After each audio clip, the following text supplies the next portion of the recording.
Hey, this is Mark Williams with Swine Life Barbecue. Today I have a half boneless strip loin. I'm gonna show you how I do this recipe out here on the Grilla Grills Kong. We're gonna season this beef with a lot of herbs and butter. It's gonna really wake these flavors up and complement this beef very well. During that cook process, we'll have a pan slid underneath. We're gonna catch all the drippings, and also we're gonna add some mushrooms to that pan and really get them cooked down. It's gonna be a great flavor. It's gonna complete this recipe. Let's get started. The first thing we gotta do is get this strip loin trimmed up. Now, it's not a lot of trimming to do, and yes, it hurts my feelings to have cut fat off a beautiful piece of beef, but this fat's not gonna render the time we're gonna be on the pit. So we're gonna have to take the majority off, and that way we can get good flavors work deep inside this meat. So I'm gonna go ahead and start shaving this off. Just take your time. Don't get in a hurry when it comes to doing this. And see, underneath this fat also is a lot of silver skin. We don't wanna have that on this strip loin. So I'll usually just start me a little piece up and just kind of shave it off across. Like I say, it's enough marbling in this strip loin. It's not gonna dry out. This fat isn't gonna do us a bit of good during this cook process. So don't feel too guilty taking it off. And if you want to, this fat's great to save if you have a grinder. You can grind it up, add it to some burgers, make some really good burgers. And you'll see once you get to this thin end of the strip loin, it'll want to start to separate. What I'll do is I'll take it off right here. This end's so thin, it's gonna overcook anyway. So once I get to that point, I'll just take my knife, walk it straight down through there, and don't throw that away. For real, grind that up, make some burgers, you won't be disappointed. On the back side, there's not a lot to do. There may be some sinew or silver skin you can just take off. And that's all the trimming we're gonna do. So the first thing we wanna do to get these flavors working is get a good heavy dose of salt.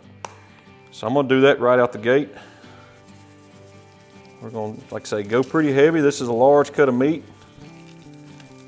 This will be the only salt we add to this. Our herb butter is strictly gonna be butter and herbs. There's no salt or anything in it, so you're not gonna over salt it.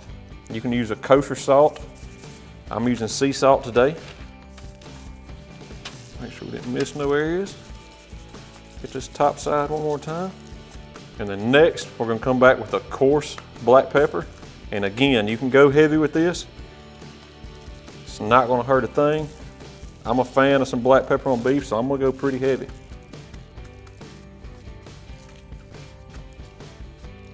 Get this side. You wanna get the salt and pepper on the strip loin first. That'll give you time to make your herb butter, and then we'll come back and get it applied pretty heavy as well. Let it come up to room temp, and we'll get it on the pit. So today we're cooking on the Grilla Kong. I'm gonna fill it up with a little bit of royal oak lump charcoal. There's still a little bit of old charcoal in there from the last cook, but I'm not worried about it. We'll top it off. We'll get one of these tumbleweeds set right in the center. Go ahead and get this lit. Make sure our bottom vents open up about 2 inches or so. I'm gonna go ahead and get our heat diffuser put in place. Get the rack put in place. And then we're gonna be cooking on this raised rack. So we'll get it put in place as well. And then we'll leave the lid open and let these coals start burning a little bit cleaner before we get the lid shut, and we'll be cooking in no time. So to make this herb butter, we're gonna start out with 1 stick of softened salted butter.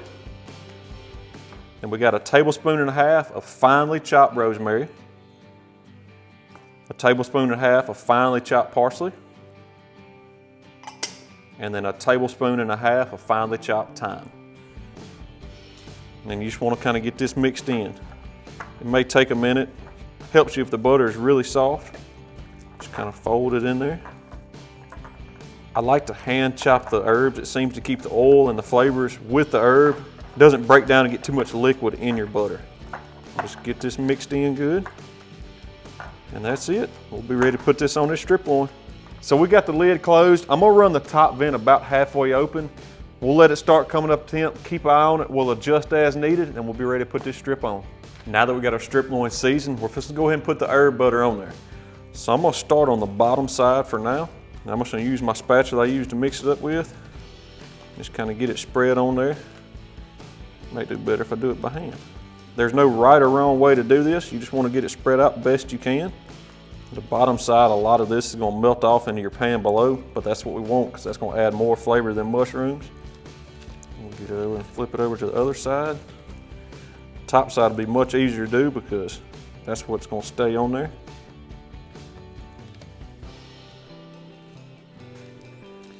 And like I say, if any of your seasonings you put on earlier, if they start to rub off, just reapply them. Some of this has kind of smeared and stuck to that butter, but that's no big deal. And the whole time during that cook process, all this butter is going to melt and run off the top of this strip loin. That looks as close to perfect as I think you can get. So we'll let this set out a few more minutes while that cone comes up to temp. We're going to run that pit about 275 to 300. Our target temperature internal can be about 125 to finish off. We'll let it rest. It'll carry over a few degrees and it'll be ready to slice and enjoy. So for our pan that's going to catch the drippings, we're going to start off with 2 sticks of butter and about 10 little cloves of garlic. And we'll let all that melt down. Throughout the cook process, we'll baste this strip loin. All those drippings will fall down in this pan and add a really good beefy note, almost make its own beef au jus throughout the cook.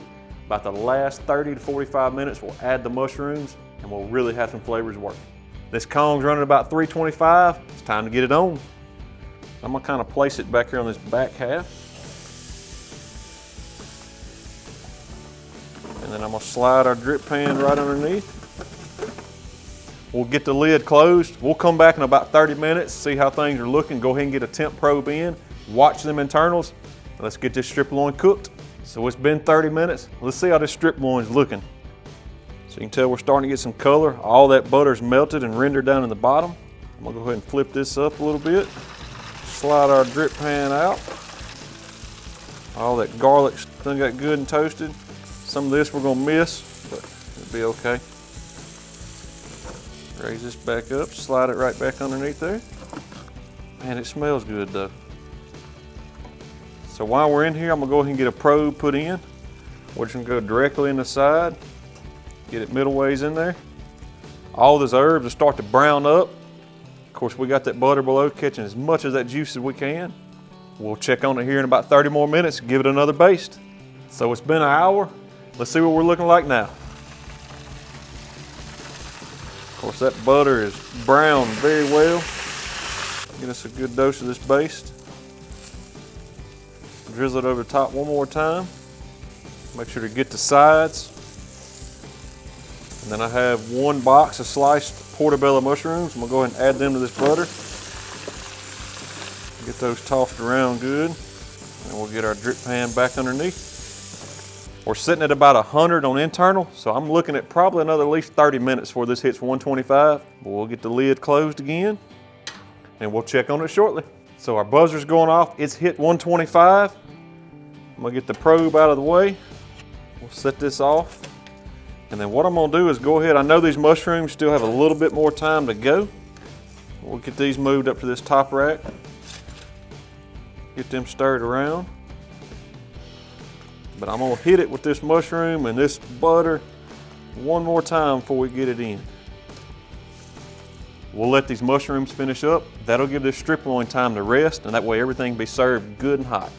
We've brought the mushrooms in. We let this strip loin rest for about 20 minutes. Just as a quick recap, we started off with a half boneless strip loin. Season it heavy with salt and pepper. Come back with all the herbs and the butter that complement beef so well. During the cook process, we slid that pan underneath a little bit of butter, garlic, and we added the mushrooms. All those drippings went on top of the mushrooms. I can't wait to try both of these. Now I'm gonna show you how I would present this at a get-together with a group of people around so you can really show off your cooking skills. So first thing we're gonna do is get this sliced up. Now I'm gonna slice it about a 1/2 inch thick. Of course, everybody fights over this end cut. It's got all the flavor. We'll slice it just like that, and I'm gonna come back. Of course, you can see the juice just running out. Now we pulled this at about 125, so I know it carried over a little bit, but it's still a perfect medium rare through and through. Now your end cuts, they'll be a little bit more done, but you know, that's great because sometimes you might have guests that wants that medium or medium well. All them herbs are gonna add a great flavor. They got a good color. So I spun the board around so you can see these beautiful cuts and how it's gonna present. You can shingle them a little bit further out, just like that. And then what I would do is I would take these mushrooms, go right over the top, let all of them juices run through these cuts. And then you can reserve some of the mushrooms on the side. Now, if this isn't an awesome presentation, I don't know what is. You got all those mushrooms laid on top. Of course, the green of all the herbs really pops. So I'm gonna go ahead and get me a slice. I'm gonna have to get one right out of this middle because I want mine as close to medium rare as I can get it. Go ahead and get one cut from the middle. Of course, I can tell it's tender as can be right now. Get in a little bit of that table jus.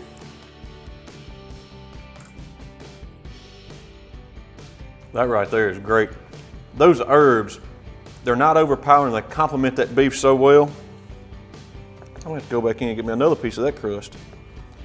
Now what I'm gonna do now is take me a piece with that mushroom.